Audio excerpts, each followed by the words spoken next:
여러분 주말 잘 견디셨습니까? 김명준의 뉴스파이터입니다.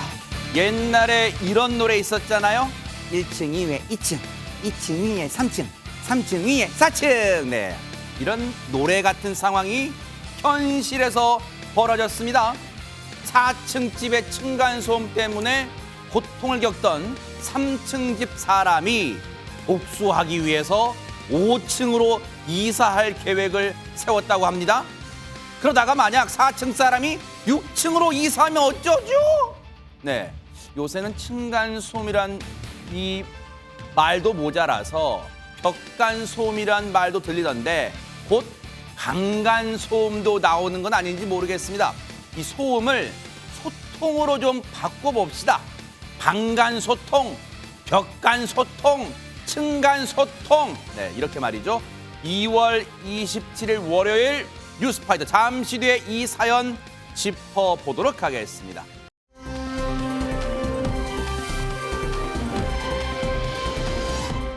오랜만에 오늘은 해외 소식부터 한번 짚어볼까요? 최정아 기자님. 네, 이제 날도 슬슬 풀리고 왜 산책이라던가 달리기에 관심이 높아지는 그런 딱 계절인 것 같은데요. 네. 덴마크에서 아주 수상한 달리기 대회가 열렸다고 합니다. 와. 영상 함께 보시죠. 오랜만에 덴마크로 갑니다. 네. 한밤중 거리를 달리는 사람들의 수상한 모습입니다. 온몸에 조명을 휘감고 이내 화려한 조명들이 펼쳐진 거리로 들어서고 있는데요. 미래에서 온 분들이 뭐예요? 그렇게 보일 수도 있네요. 이곳은 바로 불빛 속을 달리는 라이트 런 축제입니다.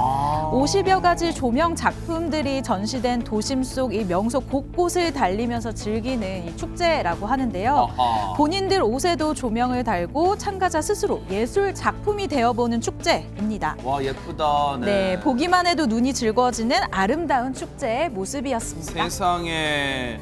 아니, 최진봉 교수님. 예. 저분들은 조금 성급하신지 모르겠지만 벌써 크리스마스 분위기 확 막 풍겨요, 진짜. 그러니까요. 저 불빛만 보면 크리스마스 분위기가 풍기는데 원래 이게 네. 매년 2월에 열리는 축제라고 아, 해요. 그래요? 예, 덴마크 코펜하겐에서 열리는 축제고 2021년도에는요. 얼마나 많은 사람이 왔냐면 50만 명의 방문객이 찾았을 어머. 정도로 그렇게 인기가 높은 그런 축제라고 합니다. 빛의 축제라고 할 수 있을 텐데 네. 이게 보니까 50여 가지 조명을 설치하고요. 21개의 작품을 감상할 수 있는데 이걸 한 곳에 모아놓지 않고요.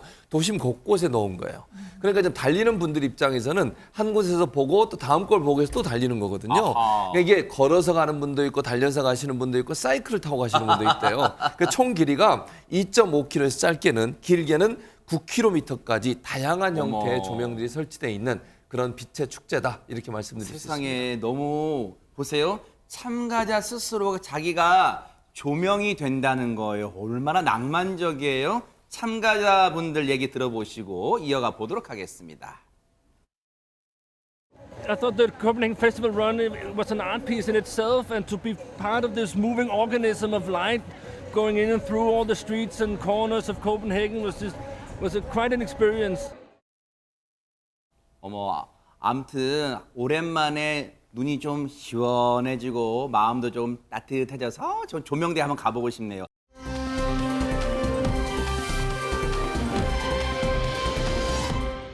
그런가 하면 바다 건너 미국으로 한번 가볼까요? 박성배 변호사님. 뉴욕에서 열린 독특한 전시회로 가볼 텐데요. 네. 눈은 크게 뜨고 보셔야 할 것 같습니다. 왜요? 영상으로 확인해 보시겠습니다. 어허. 저 가뜩이나 눈이 작은 데네. 이 사탕나무가 늘어선 해변가가 보이고요. 어허. 작은 인형들이 지폐를 나르거나 통조림 캔을 따기 위해서 열심히 모습도 보입니다.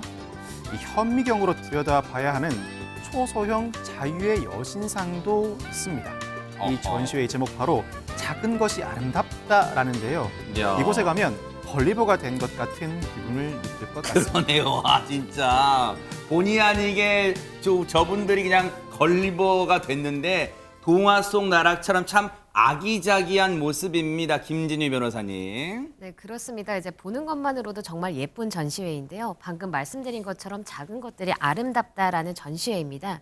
그래서 전 세계에서 32명의 예술가들이 참여해서 130여 개의 작품을 이제 출품을 한 상태이고요. 네. 근데 이제 지금 보시는 것처럼 굉장히 작은데 또 섬세하게까지 합니다. 그래서 아하. 이거를 제대로 감상하려면 현미경이나 이제 돋보기까지 필요할 정도라고 하고요. 네. 그래서 이제 뭐 작품 중에서는 방금 보신 것처럼 뭐 이제 과자로 만든 해변이라던가 아니면 지폐를 나르는 소인들 그리고 현미경 자유의 여신상 이런 것들이 지금 준비가 되어 있습니다. 네. 그래서 이 작품을 이렇게 만들고 이제 전시를 한 취지는 뭐냐면 모두의 내면에 있는 동심을 끌어내기 위해서라고 하는데 정말 네. 이제 보면은 그런 마음이 이제 듭니다.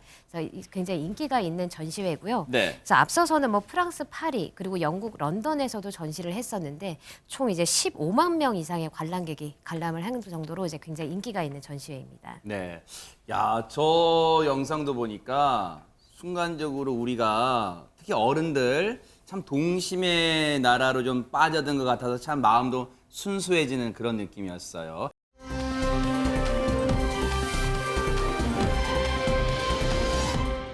자, 그런가 하면요.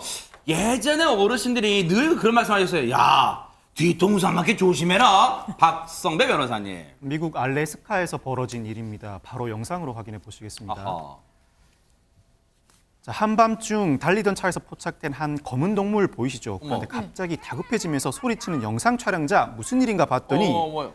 지나가던 행인의 머리를 팍 치며 달려가는 저것의 정체 바로 무스입니다. 어머. 현존하는 최대 크기의 사슴과 무스, 뒤통수 맞은 것도 서러운데 그 주인공이 바로 무스라니 정말 아찔한 순간이었습니다. 아니 세상에 머리에 뿌리는 무스, 머리에 바르는 무스는 정겹기라도 하지 저 무스 정체가 진짜 대단히 고약합니다. 최정화 기자님 세상에. 네, 아까 영상에서 보셨지만요. 이 영상 속의 무스는 천천히 갔다가 갑자기 속도를 내더니 이 어머. 앞발로 갑자기 앞에 있던 사람이 이 산책하던 시민의 뒤로 확 밀어버리는 모습을 세상에. 담겨 있습니다. 아이고, 이 아이고. 무스는요, 사슴과에 속하는 이 현존하는 최대 크기의 이 사슴인데요. 그래요?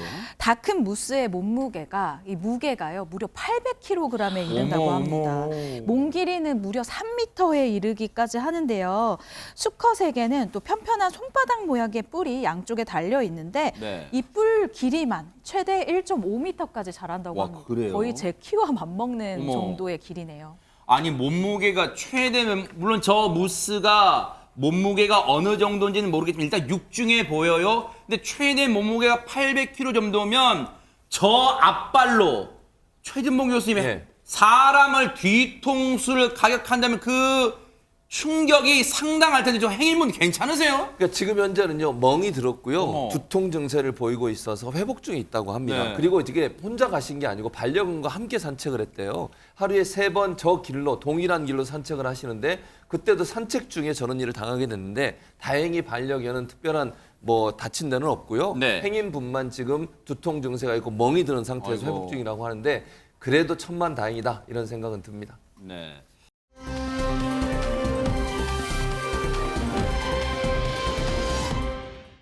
시청자 여러분 또 관심사는 또 다를 수 있으니까 저희가 또 준비한 내용 해볼게요. 앞서 이제 제가 해외 소식, 해외 관심 가는 얘기들 좀 짚어봤는데 분위기 다시 좀 끌어오도록 하겠습니다.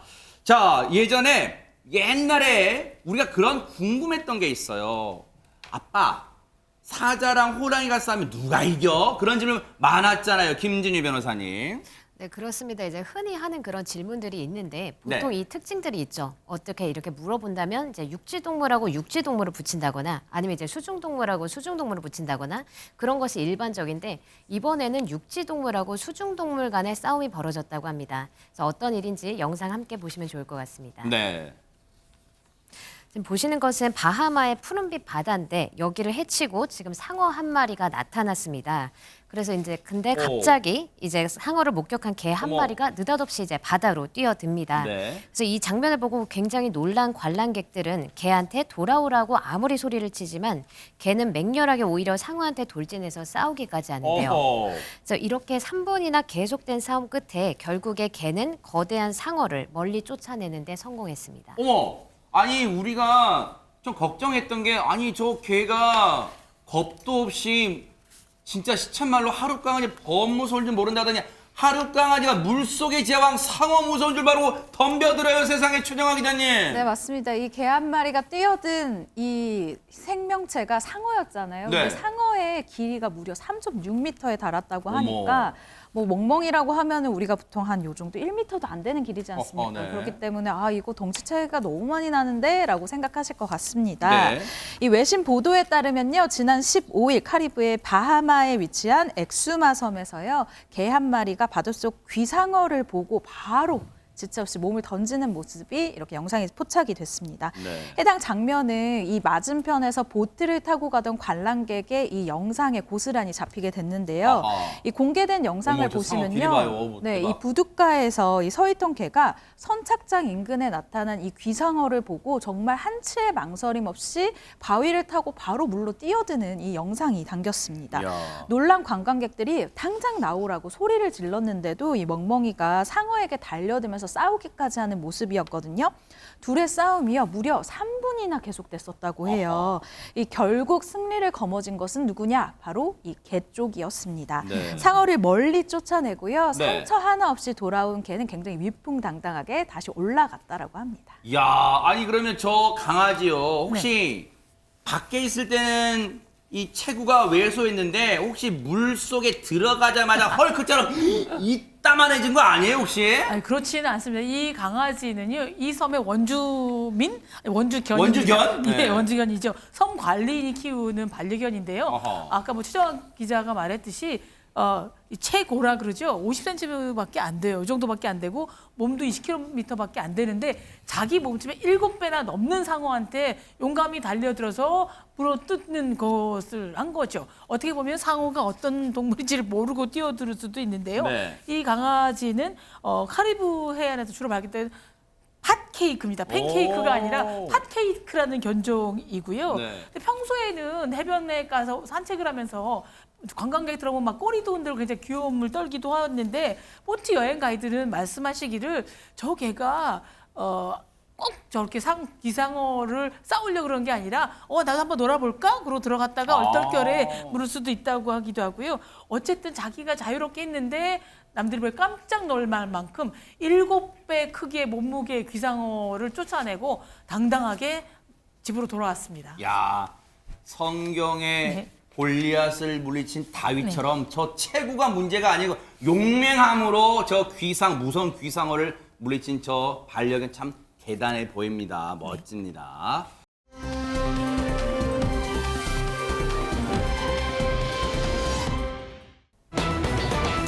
자, 분위기 바꿔볼까요? 제목 보세요. 뭔가 제목 속에도 긴장감이 느껴집니다. 최전문 교수님. 예, 그렇습니다. 골목길에 숨죽인 그림자. 대체 누가 왜 숨죽이고 있었던 것인지 아하. 영상으로 만나보시겠습니다. 네. 네, 지금 보시면 경찰이 골목을 샅샅이 수색하고 있는 이게 순찰차예요? 모습인데요. 네. 예, 그렇습니다. 그때 한 주택의 차고지에 몰래 들어가 숨죽이고 있던 차량이 눈에 띄게 됩니다. 어허. 그래서 경찰은 얼른 도주로를 차단을 하고요. 네. 운전자를 검거하는 데 성공하는데요. 어허. 그리고 나서 이 운전자 뭘 잘못했기 때문에 검거가 됐을까요? 네. 불과 몇 분 전으로 돌아가 보겠습니다. 지금 그림을 뒤로 돌리네요. 뒤로 네. 돌렸습니다. 심야 시간 경찰이 음주운전 단속을 하고 있는 장면을 네. 보실 수 있습니다. 그런데 운전자들 협조에 단속이 순조롭게 이루어지고 있는데 그때 한 차량이 음주 단속을 피해서 달아나기 시작을 합니다. 어머, 경찰 치고 왔어요. 예, 지금 보시는 것처럼 자세히 보면 다른 각도로 보니까 정찰을 명령하는 경찰관이 어머, 치고 어머. 달아나는 모습을 보실 수 있습니다. 지금 보시는 장면. 그러니까요. 하마터면 저 경찰분 크게 다칠 뻔했는데 겁도 없이 지금 단속에 나선 경찰을 치고 달아나요. 그것도 현장에서 김진휘 변호사님. 네, 방금 보신 이 사건은 지난달 22일 오후 10시 반경에 서울 강북구에서 있었던 어허, 사건입니다. 네. 그래서 이제 심야 시간에 경찰이 음주 단속을 많이 하잖아요. 그렇죠. 그래서 이제 음주 단속을 하고 있었는데 한 운전자가 정차하는가 싶더니 갑자기 이제 경찰이 정차 명령을 하니까 도주를 한 겁니다. 근데 아까 보신 것처럼 도주를 하는 과정에서 지금 영상에도 나오지만 운전석 쪽에 그 경찰이 다쳐서 이제 부딪히는 그런 장면도 이제 찍혔거든요. 네. 지금 그런 상황인데 이렇게 도주를 해서 그 이후에 순찰차가 쫓아갔습니다. 그러고 나서 이 지금 그 도주한 차량은 골목길로 들어서서 지금 순찰차가 계속 이제 열심히 찾다가 드디어 찾았습니다. 네. 어떻게 찾았냐면 골목길에 있는 한 주택가의 이제 주차장 차고지로 후진해서 차를 몰래 넣고 있는 장면을 발견을 하고 어허. 이 도주 차량을 드디어 검거를 하게 됐습니다. 와, 그렇군요. 그런데 아무리 생각해봐도 박성배 변호사님 뭔가 캥기는 구석이 있어서 도망갔겠죠, 현장에서. 검거해보니 운전자 만취 상태였고 음주 측정 결과 혈중 알코올 농도 0.08% 이상 면허 취소 수치에 해당했습니다. 아하. 이 운전자는 과거에도 음주운전으로 면허 취소된 전력이 있어서 도주했다고 합니다.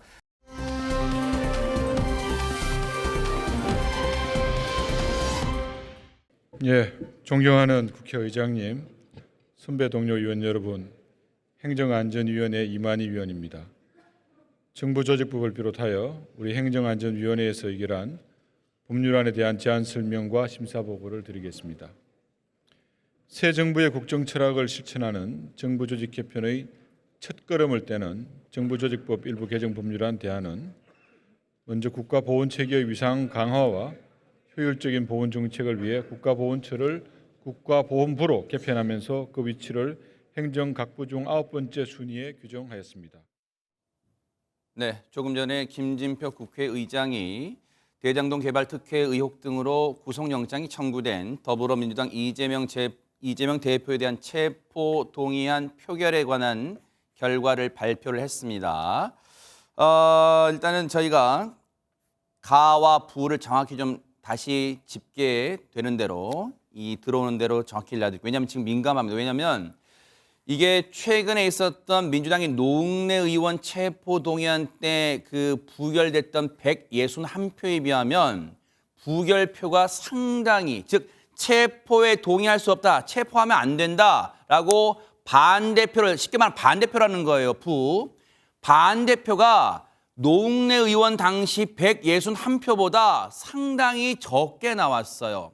일단 그런 점에서 지금 이재명 대표에 대한 체포 동의안은 부결은 됐습니다. 결과적으로 부결은 됐습니다만 일단 최진봉 교수님, 이후에 파장이 정치권의 해석 내지는 해석뿐 아니라 민주당 내의 파장도 만만치 않을 것 같은 게, 일단 민주당 내에서 보세요. 민주당 의원이 169명이에요. 169명이 모두 표결에 참여했다고 가정해보면 상당한 민주당 내에서도 반란표가 나왔다고 일단 예상, 전망, 분석을 좀 해볼 수 있을 것 같습니다. 어떻습니까? 그렇습니다. 지금 나온 발표로만 본다고 하면 민주당 내에서 많은 반란표가 있었다고 보여지고요. 네. 그건 소위 이제 우리가 얘기하는 비명계라고 얘기하는 분들, 네. 이런 분들이 반란표가 그러니까 찬성표를 던진 거죠. 결국은 찬성표를 던진 걸로 보여져서 이건 민주당 내에 상당히 큰 혼란을 불러오는 요소로 작용할 가능성이 있습니다. 이게 네. 문제가 여기서 끝나는 게 아니고 앞으로 검찰이 또다시 체포영장을 발부할 가능성이 있거든요. 네. 그때는 과연 이른바 그러면 쪼개기 영장 청구예요. 그렇죠. 네. 그랬을 때는 이런 상황이라고 하면 이거는 부결이 안 되고 가결이 될 가능성도 우리가 예측해 볼 수 있는 상황이기 네. 때문에 지금 이 상황은 상당히 민주당으로부터는 혼란스러운 상황이고 상당히 큰 충격이 올 수 있는 상황이다. 네. 내분이 일어날 가능성도 지금 조용히 생각해 볼 수 있는 상황이어서 이 문제가 단순히 부결돼서 마냥 좋아할 수 있는 상황이 절대로 아니다. 네. 이 상황이면 결국 민주당 내부의 친명계와 비명계 간의 갈등의 요소로 작용할 가능성이 있어서 아마 당분간은 혼란이 좀 가라앉지 않지 않을까 이런 생각이 듭니다. 박성배 변호사님, 사실 현행 법으로 보면 지금 시청자분들이 궁금하실 것 같아요. 왜 검찰이 청구한 영장에 대해서 영장 실질 심사를 바로 받지 않고 국회 본회의에서 여야 의원들이 체포 동의안을 놓고 이렇게 찬성표, 반대표를 던지는 이 절차를 거치는지 시청자분들을 위해서 설명을 좀 부탁드릴게요. 우리 헌법은 국회의원은 현행범이 아닌 한 회기 중에는 체포되지 않는다는 불체포 특권 규정을 두고 있습니다. 네. 그 이유가 과거 군사정권 당시에 부당한 정치적 압박으로 국회의원을 구속하는 사례가 발생하자 이를 막기 위해 헌법상 국회의원의 특권을 규정해 둔 것입니다. 즉 부당한 정치적 영향을 막기 위한 방안인데 현재 민주주의가 발달된 현 시점에서는 부당한 정치적 압박이라고 해석할 여지도 있지만 실제로 죄를 저지른 국회의원임에도 불구하고 회기 중이라는 이유로 이 특권을 남용함으로써 방탄국회라는 오명도 동시에 받고 있습니다. 네. 오늘 이 사안에서 오히려 찬성표가 반대표보다 더 많았음에도 불구하고 부결된 이유는 불체포 특권 과결을 위해서는 제적 국회의원 과반 출석에 과반 찬성이 있어야 합니다. 현재 297명이 출석한 상태에서 그 과반이 찬성하여야 하는데 찬성표가 반대표보다 많다고 하더라도 과반이 찬성하지 않았기 때문에 부결되었다는 의미입니다. 네. 혹시 준비가 되면요. 김진표 의장이 조금 전에 그 의장석에서 발표한 거 있잖아요. 그거를 들려드리면 정확한 표수가 나오니까 그거를 한번 준비해 주세요. 저희가 얘기를 나누는 동안. 앞서 얘기 잠깐 나왔습니다만 오늘 표결은요. 299명, 국회 제적 299명 중에 2명만 표결에 불참하고 297명이 표를 행사했습니다. 그리고 그 표는 이 개인 신상에 관한 투표는 여러분 영상에서 국회 본회의장 영상이 많이 보셨겠지만 이 벽에 양쪽 벽에 걸리는 전광판에 나오는 이름 들어가는 기명 투표가 아니고 무기명으로 비밀 투표를 합니다. 기표소에 들어가서 이제 쓰는 거예요. 뭐 도장 찍는 게 아니라 투표용지에 가부란이 있어요. 거기에 내가 체포 동의안에 찬성하면 한글로 정자로 가라고 쓰고 내가 이 체포 동의안에 반대한다 그러면 한글로 정자로 부 이렇게 씁니다. 그런데 앞서 저희가 예상했던 것보다 이 표결 결과 발표가 지연됐던 데는 현장 기자 얘기 들어보니까 그 가부란 중에 부라고 쓴 글자가 즉 해석을 하기가 이걸 부자로 볼지 무자인지 또는 뷰인지 등등등 부라고 정확히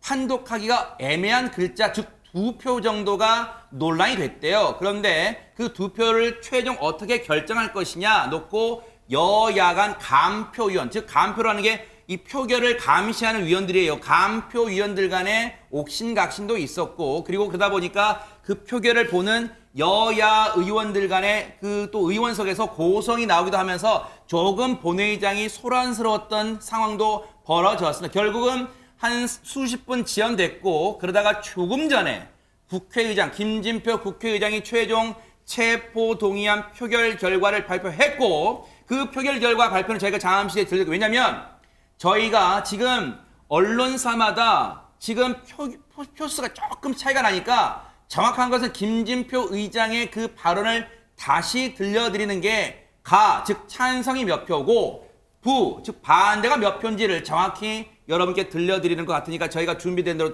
들려드릴게요. 일단 확실한 건 최근에 있었던 민주당 노웅래 의원 체포 동의안이 부결됐을 때의 그 체포 동의안 부결표 반대표 체포 동의안 반대합니다. 그때 당시 던졌던 161표 제 기억은 161표를 기억하는데 그때 당시 반대표보다는 최진봉 교수님 상당히 표수가 산술적으로도 한 22표 정도 지금 많이 나왔단 말이에요. 반대표가. 그렇죠. 그러니까 22표 정도 많이 나왔기 때문에 찬성한다. 이 체포 동의안에 찬성한다는 표가 많이 나왔기 때문에 이재명 대표 입장에서는 당장은 이 구속영장 심사에 응하지 않고 즉 체포 동의안이 가결되는 상황은 피했습니다만 당내의 어떤 입지가 상당히 좁아질 수밖에 없다라는 지금 정치권에서 당장 내일 조간신문의 해설 기사에 그게 나올 것 같아요. 지금. 당연히 그렇게 나올 수밖에 없죠. 지금 상황에서 이런 표가 나올 거라고는 많은 분들이 예측을 못했어요, 사실은. 왜냐하면 민주당에서 아까도 말씀드렸지만 비명계로 분류되는 분들도 의원총회 끝나고 나서 발언 내용을 보면 이번엔 부결로 간다. 다음번에는 결단을 할 거다. 단일 대우 이런 말까지 나왔단 말이에요. 그래서 대체적으로 169표 이상은 나올 걸로 생각을 했었어요. 그런데 이거는 정말 상상을 초월할 정도로 그러니까 겉으로는 부결적으로 힘을 실어준 척하면서 결국은 또 이제 본인들의 찬성표로 아마 돌아선 것 같은 걸로 보이는데 이거는 이제 어떻게 해석을 해야 되냐? 민주당 내 비명계가 조직화되고 있다. 그리고 뭔가 이번 기회를 통해서 본인들의 어떤 입지를 강화하기 위해서 세력화를 모색할 가능성이 있다고 보여집니다. 그렇게 됐을 경우 민주당의 분란이 일어날 가능성은 충분히 있는 거죠. 그리고 아까도 말씀드렸습니다만 이게 구속영장이 체포영장이 이번 한 번뿐만 아니라 계속해서 온다고 했을 때 다음번은 지금보다 더 안 좋아질 상황이 될 수 있거든요. 그런 상황이 됐을 때는 정말 가결이 될 가능성도 전혀 우리가 예측이 불가능하지 않은 상황이 돼버렸어요. 이런 상황이 된다고 하면 민주당 내에 상당히 큰 개파 간의 갈등이 일어날 수 있고 당장 책임 공방이 내일부터 일어날 겁니다. 그럼 민주당 내의 분란이 좀 더 커질 수 있는 소지가 됐다는 점은 민주당 입장에서 상당히 뼈아프게 받아들여야 되는 상황이 아닌가 이런 생각이 듭니다. 사실 박성배 변호사님 최근에 이재명 대표가 민주당 원로들과의 모임을 가졌었는데 그때 권노갑 고문이 그런 얘기를 했어요. 지금은 이번에는 부결로 가더라도 이번까지만 부결로 가고 다음번에는 즉 다음번이라는 게 아마 다음에도 왜냐하면 쌍방울 그룹 사태 등으로 해서 또 이른바 검찰의 영장 청구가 있을 거란 말이에요. 앞으로 여러 차례 이른바 쪼개기 영장 청구. 그렇다면 다음에는 당이 단일 대우를 할 게 아니라 뭔가 이재명 대표가 결단을 해야 한다고 언급한 것도 혹시 이번 가결표가 많이 나온 것에 혹시 영향을 미쳤을까요? 어떻습니까? 그 영향이 어느 정도인지는 가늠하기 쉽지 않습니다만 결과 자체는 상당히 충격적이라고 평가할 수 있을 것 같습니다. 만약 다음에도 검찰이 구속영장을 청구했을 때는 이재명 대표가 당내 의원들에게 부결을 요청할 만한 상황이 되지 못할 것 같습니다. 아하. 그때는 온전히 당내 의원들의 의사에 맡겨져 있을 것 같은데 네. 이재명 대표 입장에서는 자신의 죄가 없다는 취지의 발언을 한다고 하더라도 구속영장이 청구되고 영장실질심사가 실제로 진행되면 그 반박 근거를 상당히 많이 제시해야 하는 부담을 안게 됐습니다. 아하. 이 사안은 수개월 만에 재판이 끝날 수 있는 사안이 아닙니다. 곧바로 검찰은 체포동의안이 부결된 이상 이 혐의로 곧바로 기소를 하게 될 텐데 적어도 2년 정도의 재판 1심은 소요될 것으로 보입니다. 그 과정에서 이재명 대표 측과 검찰 측의 여론전은 더 격화될 텐데 만약 오늘 이 체포동의안이 가결돼서 영장실질심사를 받았고 만에 하나 검찰의 구속영장이 기각된다면 그만큼 검찰의 치명타는 없고 그만큼 이재명 대표의 호재는 없다고 할 수 있습니다. 그렇지만 그 상황까지는 벌어지지 않았죠. 만약 추가로 구속영장이 청구된다. 이재명 대표 입장에서는 체포동의안 부결을 받고자 했던 가장 큰 이유가 영장실질심사에서 자신의 무고함을 충분히 입증한다고 하더라도 영장실질심사는 주로 검사가 수집한 자료를 토대로 법원이 판단을 하는 절차라 피고인에게 일정 기간 반론의 기회를 준다고 하더라도 네. 그 반론의 기회와 시간이 충분치 못합니다. 충분히 해명하지 못한 상태로 구속될지 모른다는 불안감이 아하. 상당하였을 것 같은데 네. 다음에는 체포동의안 가결 가능성도 상당히 높게 점쳐지는 만큼 네. 다음에 구속영장이 청구된다면 이때는 영장실질심사를 염두에 두고 임해야 할 부담이 생겼습니다. 네. 자, 그럼 여기서 조금 전에 김진표 국회의장이 이 표결 결과를 발표한 그 상황 좀 직접 들어보시고 이어가 보도록 하겠습니다. 총 득표수 297표 중 가 139표, 부 138표, 기권 9표, 무효 11표로서 부결되었음을 선포합니다. 지금 저희가 저렇게 왜냐하면 이게 민감하니까 한 표라도 정확한 정보를 정확한 팩트, 사실에 근거해서 표수를 알려드리기 위해서 김진표 의장이 의사봉을 두드리면서 발표한 내용을 다시 들려드린 거예요. 그런데 그런 생각이 듭니다. 최재문 교수님 물론 정치적 사안의 가정법을 근거로 얘기하는 게 좀 무의미할 수는 있습니다만 표수를 다시 한번 자막을 보여주세요. 왜냐하면 찬성이라는 게 여러분 쉽게 설명드릴게요. 찬성, 체포동의안의 찬성이라는 것은 즉 이재명 대표가 구속영장 실질심사를 받아라. 이제 그런 뜻이에요. 그래서 즉 찬성 던진 표가 139표가 나왔고 반대 체포동의안에 반대한다. 즉 영장 실질 심사를 받으면 안 된다. 이게 반대표예요. 그런데 보세요. 그다음 가정법에 근거하는 거로 전제를 알려드릴게요. 기권이 나왔단 말이에요. 기권. 만약에 저 기권표를 가정법입니다. 모두가 찬성 의사를 가지고 있다고 가정하고 더하면 148표예요. 그래도 과반은 안 돼요. 그래서 앞서 저희가 말씀드렸죠. 무효표를 과연 어느 표로 산입을 할지, 과연 무효표에 어떤 글자가 써 있었고 그 무효표를 어떻게 산입을 할지도 없고 여야 간표 의원들이 상당한 옥신각신 설전을 벌였던 것 같습니다. 그렇습니다. 한 표 한 표가 너무 중요한 그렇죠. 상황이 네. 돼버렸죠. 저렇게 아주 한 표 차이밖에 안 나는 거 아닙니까? 찬성과 반대가. 네. 그리고 이제 과반 이상을 넘어야 되기 때문에 한 표가 너무너무 중요한 상황이 돼버린 상황이다 네. 보니까 아마 민감하게 반응을 했던 것 같아요. 왜냐하면 과반 이상이 찬성을 해야 되는 상황이 됐는데 네. 지금 상황으로 보면 과반 이상이 찬성이 안 되기 때문에 결국 이제 부결로 간 거지만 네. 부결로 갔다 하더라도 표 수를 보면 찬성이 많아요. 지금 한 표가. 이런 상황이라고 하면 뭐 국민의힘 입장에서는 부결이 됐지만 그럼에도 불구하고 민주당을 공격할 수 있는 빌미가 생긴 거고 민주당 내부에서는 내부를 다수개가 되는 그런 상황이 돼버린 거예요. 그러니까 이 결과는 결국 민주당한테 불리한 상황인 거죠. 이재명 대표한테도 상당히 불리한 상황이 돼버렸고요. 그러니까 국민의힘 입장에서는 내일부터 계속 이제 공격을 할 겁니다. 압박을 할 거고요. 민주당 내부에서는 이제 목소리를 내기 시작하는 비명계 소위 이런 분들의 목소리가 나올 가능성이 있고 또 강성 지지층은 이제 그 사람들을 향해서 또 공격을 할 겁니다. 이런 일이 일어나다 보면 민주당 내에 분란이 일어날 소지가 지금 다분하게 있는 상황이에요. 이 상황은 민주당 입장에서는 대단히 곤혹스러운 상황이고 앞으로 검찰 입장에서는 숨쉴 틈을 주지 않고 또다시 영장을 발부할 가능성이 있다고 저는 봐요. 그랬을 경우에 더 많은 찬성표가 나올 가능성을 우리가 예측해 볼 수 있기 때문에 상당히 이 문제를 해결하기 위해서 이재명 대표나 민주당은 골머리를 알아야 되는 그런 상황이 됐다라고 볼 수밖에 없습니다. 저희가 이번 체포 동의안 관련해서 MBN이 넥스트 리서치에 의뢰한 이 여론조사가 있습니다. 그거 한번 보여드릴게요. 일단 과연 국민들은 어떻게 이번 체포 동의안에 어떻게 보고 있을까, 생각하고 있을까 하는 걸 좀 가늠해 볼 수 있는데요. 이재명 대표 수사에 대한 평가는 법과 원칙에 따른 것이라고 보는 의견이 절반을 넘었습니다. 과반입니다. 야당 탄압용이라는 의견도 만만치는 않았고요. 39.45%입니다. 또 다른 항목이 있었으니까 질문 항목 볼게요.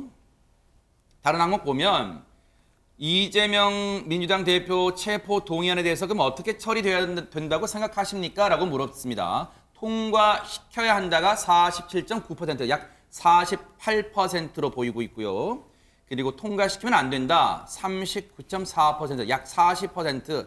이것도 좀 팽팽하게 맞섰지만 근소하게 일단은 통과를 시켜야 된다는 의견이 약간 우세했습니다.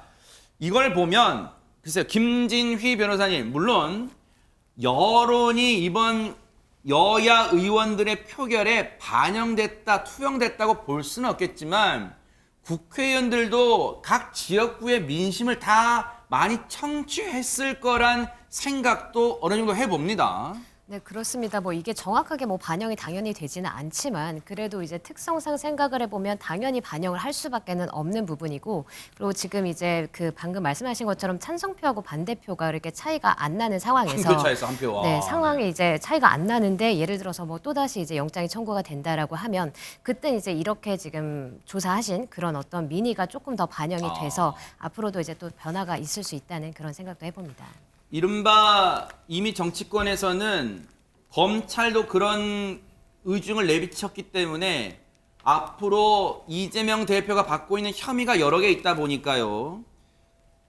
뭐 짧게 가까이로는 쌍방울 사태, 쌍방울 비자금 의혹, 뭐 대북 송금 사태 등으로 지금 이와 관련해서 이재명 대표에 대해서 또다시 영장 청구, 이른바 쪼개기 영장 청구가 계속해서 올 수밖에 없다. 그렇다면 그때마다 민주당이 이렇게 체포 동의안에 대해서 부결로, 즉 이른바 단일 대오로 대응하는 게 상당히 정치적 부담과 무리수가 될 수밖에 없다는 지적이 계속 정치권에서 나왔거든요. 그런데 이번 표결 결과가 향후 민주당 대응에도 상당한 영향을 미칠까요? 어떻습니까? 상당히 영향을 좀 미칠 것으로 개인적으로 생각합니다. 게다가 이 표결 전에도 만약에 이게 부결되더라도 대표자리에서 내려오라는 원로들의 목소리도 굉장히 많았기 때문에 왜냐하면 이재명 대표 개인의 뭐 억울함이 됐던 파당이 있겠지만 민주당이 운영해서 건강한 야당으로 나서는데 굉장한 리스크가 되고 있지 않습니까? 그래서 아마 계속해서 검찰이 어떤 수순을 밟아서 청구하고 그 시간 타이밍도 굉장히 중요한데 적어도 국민의힘보다는 민주당 내에서 우리의 앞길 어떻게 될 것이며 내년 총선 더구나 국민들의 민심과도 직결된 거여서 사실 오늘 이게 무사히 넘어갔다 하더라도 밤잠을 잘 주무실 민주당 의원은 없을 거고요. 물론 가장 잠 못 자는 밤은 이재명 대표가 가지시겠죠. 사실은 이재명 대표는 물론이고 본인은 물론이고요. 말씀하신 것처럼 최재명 교수님 사실 지도부들 그 정청래 최고위원 등을 비롯한 지도부들도 각종 라디오 인터뷰 등을 통해서 물론 정치적 수사일 수도 있겠습니다만 이번 체포 동의안에 대해서는 민주당이 물론 당론으로 채택하진 않았지만 의원총회를 통해서 부결로 총의를 모았다고 했거든요. 그렇다면 그 어떤 기대감에 비춰봤을 때 결과는 상당히 충격적이고 지금 지도부들도 상당히 패닉 상태에 빠졌을 수 있겠다 이런 생각 해봅니다. 그렇죠. 그렇게 될 수밖에 없죠. 그러니까 지도부가 사실은 일정 부분 책임이 없다고 볼 수 없는 거 아니겠어요. 그러니까 총의가 모여졌다는 말은 아까 제가 몇 번을 여기서 말씀을 드렸습니다만 의총 끝나고 나서 비명계로 분류되는 분들이 나와서 인터뷰한 내용을 보면 이번에는 부결로 간다 이렇게까지 얘기를 했단 말이죠. 네. 그러니까 의총에서도 제가 그냥 생각한데 이런 의견이 어느 정도 모아졌던 거예요. 의총에서 논란이 될 뻔했는데 서른 의원이 나서가지고 의총에서 들리는 얘기 제가 전해 들은 얘기인데 의총에서 그렇게 얘기했다는 거예요. 이번은 부결로 가야 된다. 그래서 거기 의견이 어느 정도 모아지니까 그럼 뭐 당론으로 채택할 이유가 없겠네요. 왜냐하면 당론으로 채택을 하게 되면 비판을 받을 수밖에 없어요. 또 방탄하냐 이런 비판이 있을 수 있으니까 자율투표로 맡기자. 왜냐하면 이미 비명계로 분류되는 분들도 이거는 부결적으로 가도록 어느 정도 마음을 정한 것처럼 그 당시에 보였기 때문에 그렇게 최고위원들 의견을 모아가지고 통과를 시켜서 의총에서 끝냈는데 결과적으로 이렇게 나왔으니까 결국은 의총에서 얘기했던 내용과 다른 결과를 받아들였기 때문에 최고위원들 입장에서도 책임을 져야 되는 상황이 됐고 이런 상황은 결국 민주당 내에서 앞으로 이 문제를 어떻게 풀 거냐. 제가 아까도 말씀드렸지만 영장이 또다시 왔을 경우에는 과연 장담할 수 있겠냐는 거죠. 이 정도 경우가 나왔다면 다음번 영장에서는 장담 못해요. 그러면. 네. 그런 상황이 됐을 때는 이건 민주당은 정말 대혼란에 빠지게 됩니다. 네. 이런 상황이고 1년 정도밖에 총선이 안 남은 상태에서 당의 혼란에 빠지게 되면 이 의원들의 뭐 이게 정치적 생명 자체 상당히 큰 영향을 받을 수 있기 때문에 그 문제가 혼란 속으로 빠질 가능성이 있다고 보입니다. 지금 바로 그 대목입니다. 왜냐하면 민주당이 자중질환의 표현까지는 아니겠지만 어떤 게 후폭풍이 예상되냐면 유인경 평론가님 일단 예상해 볼 수 있는 후폭풍은 자 이번에 단순 계산만으로도 169석의 민주당 의원 가운데 이른바 글쎄 뭐 표현하기 나름이겠습니다. 언론들이 반란표 또는 이탈표로 지금 있다고 가정이 돼요. 분석이 돼요. 그렇다면 민주당의 특히 이재명 대표의 핵심 지지층이라 할 수 있는 이른바 개딸들을 내서 인터넷상에서 또는 어떤 SNS상에서 색출해라. 반란표, 이탈표, 의원들 색출해라. 어떤 그런 분위기가 나오게 된다면 상당히 민주당 내 자중질환, 집안 싸움 분위기로 흘러갈 수밖에 없다 이런 생각도 듭니다. 민주당만이 아니라 대한민국 국민들의 피로감도 굉장한 거죠. 네. 근데 저는 팬덤 정치가 되다 보니까 뭐 개딸들이든 뭐 누구 다 있습니다만 근데 어느 것이 나라를 위하는 것인지도 좀 생각해 보셨으면 합니다. 네. 뭐 싫어하거나 혐오하거나 생각이 다른 정치인들을 향해서 뭐 혐오의 글 뭐 대자보 붙이는 것만이 아니라 팩스로도 보내고 18원씩의 후원금을 보낸대요. 근데 그러려면 그거를 또 돌려달라고 한답니다. 500원이 비용이 든다는 겁니다.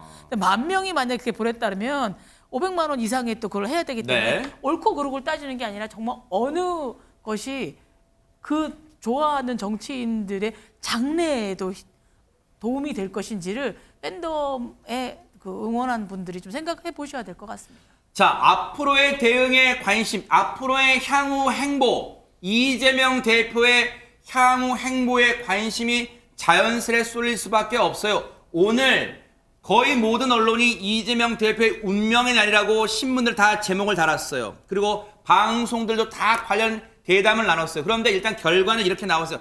오늘 체포동의안이 결과적으로 부결은 됐습니다만 박성배 변호사는 향후 이재명 대표 입장에서는 앞으로의 행보의 입지가 좁아질 수밖에 없다. 그리고 뭔가 당내 즉 대국민 발언 등 뭐 무슨 민생 대책 이런 걸 할 때 발언을 내놓을 때 이른바 우리 표현 그런 거 있잖아. 영이 안 설 수도 있겠다. 이런 우려가 벌써부터 나올 것 같습니다. 민주당에서 이탈표가 이 정도 나왔으면 일정한 세력을 형성하고 있다고 평가할 수 있고 일정한 세력을 형성하면서 그 의사를 명시적으로 내비쳤다고 표현할 수 있습니다. 이 상황에서는 이대로는 총선을 끌고 갈 수 없다는 위기감이 팽배해 있다고 평가할 수밖에 없는데 향후 이재명 대표는 당 대표로서의 직무 수행은 물론이거니와 향후 검찰 수사를 앞두고 단순히 근거가 없다라고만 항변할 수는 없게 됐습니다. 더 적극적으로 항변할 수 있는 자료와 진술들을 확보해서 제시해야 할 책임을 부담하게 됐습니다. 그렇지 못한다면 이 지형, 이 추세대로 나간다면 민주당 내에서의 입지도 상당히 줄어들 수밖에 없고 먼저 민주당 내부에서부터 정치 지형이 재편될 가능성도 조심스럽게 거론해 볼 수 있을 것 같습니다. 하지만 최진봉 교수님, 국민의힘 입장에서도 마냥 공세로 전환하기 어려울 게 사실은 이번 표결 결과가 국민의힘 입장에서는 사실 시선을 딴 데로 분산시키는데 일단은 상당히 만족해하고 있을 거예요. 왜? 여러분 무슨 얘기 할 건지 다 알고 계실 거예요. 정순신 국가수사본부장이 임명된 지 하루 만에 대통령실이 임명 취소를 했어요. 아들의 학폭 의혹 사건이 계속 불거지면서 그 논란 불거지면서 걷잡을수 없이 번지자 여당 내에서 이건 안 된다라는 그런 문제제기 나왔고 결국 하루 만에 임명 취소했는데 그 논란이 한창 증폭되는 와중에 오늘 체포동의안 이재명 대표 체포동의안 물론 부결은 됐습니다만 상당히 의미 있는 표결 결과가 나오는 바람에 상당히 이건 뭔가 지금 분위기 전환용으로 적극 활용할 것 같다 이런 생각도 해봅니다. 뭐 국민의힘은 그럴 가능성이 있다고 보여지고요. 그런데 그럼에도 불구하고 사실은 이건 두 개를 분리해서 국민들이 보는 것 같아요. 아하. 그게 무슨 말이냐면 대통령실이나 현 윤석열 정부에 대한 실망감은 아직도 계속 있는 것 같아요. 네. 그러니까 아까 말씀하신 정순신 후보 같은 경우도 학폭 문제 같은 경우 5년 전 이미 보도한 내용인데 그걸 검증을 못하고 통과를 시켰다. 특히 검사 출신들, 검찰 출신들은 프리패스냐 이런 논란도 있고요. 그다음에 이제 2차 가해, 3차 가해 이런 문제가 논란이 되고 있는 상황이기 네. 때문에 윤석열 정부에 대한 실망감은 그대로 있는 것이고 다만 지금 현재 국민들이 볼 때 민주당에 대한 어떤 지지율은 또 오르지 않는 상황이에요. 즉 윤석열 정부에 대한 실망감이 민주당의 지지율로 옮겨가지 못하는 것 중에 하나가 지금 얘기하는 이제 이 체포동의안 같은 문제라고 보여지거든요. 이 문제가 분리돼서 더 있기 때문에 이게 어떤 형태로 결합이 돼서 총선에 영향을 미칠지 좀 지켜봐야 될 것 같아요.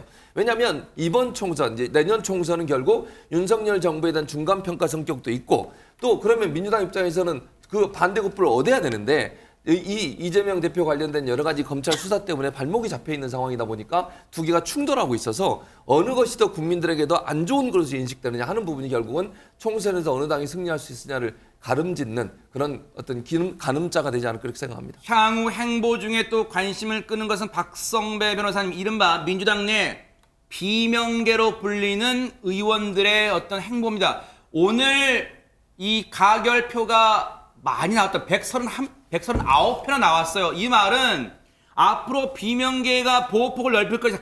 그와 때를 맞춰서 지금 언론들 얘기가 뭐냐면 이낙연, 정세균, 지금 김부겸 지금 전 의원 등이 지금 계속해서 보호폭을 넓히고 있다. 이것과도 뭔가 궤를 같이 할 수 있을 것 같다. 이런 생각도 해봅니다. 이 체포 동의안 표결을 앞두고 내심 가결 의사를 가지고 있었을 민주당 의원들도 대놓고 가결되어야 한다는 주장을 하진 않았습니다. 아하. 조심스럽게 고민 중이라는 표현만 해왔는데 네. 실제 결과가 이 정도로 이탈표가 많이 나왔다면 이제부터는 명시적으로 그 의사를 밝힐 가능성도 상당히 높아집니다. 일종의 추세가 형성된 것 같고 이 와중에 이낙연 전 대표 등도 올해 귀국할 예정이라고 합니다. 비명계의 대표를 중심으로 일정한 정치 세력이 내부적으로 하나하나 형성돼 나가면서 안에서 상당히 극심한 정치 투쟁이 산발적으로 또 집중적으로 이어질 가능성도 있어 보입니다. 네. 자, 김명준의 뉴스파이터 오늘은요. 사실 정치적으로 가장 최관심사안인 이재명 대표 체포동의안 이 표결 상황을 전해드리나 저희가 준비한 내용은 미처 전달하지 못했습니다만 내일 또 기대를 해주시기 바랍니다. 보고 계십니까? 대박 사건. 네, 안녕하십니까? 김명준입니다. 여러분과 함께하는 뉴스파이터. 다양한 소식과 뉴스를 보고 싶으시면 화면 오른쪽을 꾹 눌러 구독해 주시길 바랍니다. TV로도 유튜브로도 여러분께 한 발 더 다가가겠습니다. MBN 뉴스와 뉴스파이터를 사랑해 주셔서 고맙습니다.